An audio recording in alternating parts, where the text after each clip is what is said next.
大家好，我是阿胖。我们都知道胡萝卜对眼睛很好，尤其是用眼多的学生更应该多吃一些。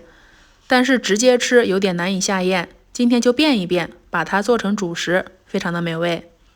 首先把胡萝卜洗干净切片，放入煮锅里面，大火蒸20分钟，把胡萝卜蒸熟。蒸熟之后取出来，放到料理机里面，不用加水，直接把它打成比较细腻的胡萝卜泥。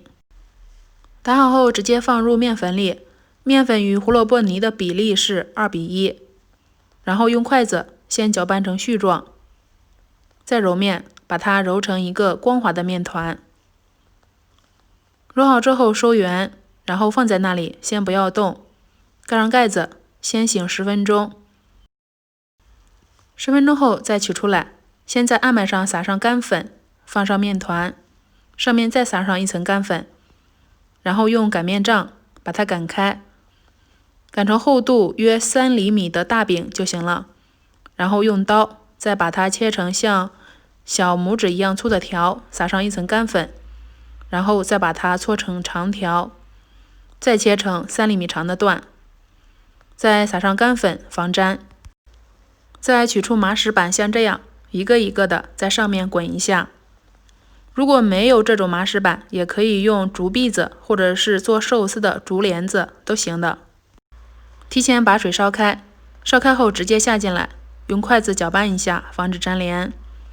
煮汁浮起来，里面没有白心，控水捞出，放入凉水里面，再控水捞出，这样吃的时候不粘连，口感又劲道。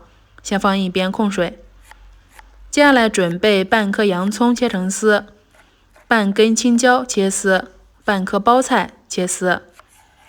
切好之后先装入盘中，油锅烧热，我们先炸个鸡蛋花，炸好之后盛出来，之后再把葱姜蒜爆香，下入洋葱青椒丝，炒出香味，就可以把做好的胡萝卜麻食放进来翻炒了，炒均匀，再下入包菜丝，再次翻炒均匀，然后开始调味，加入生抽、蚝油、鸡精，适量的盐，翻炒均匀。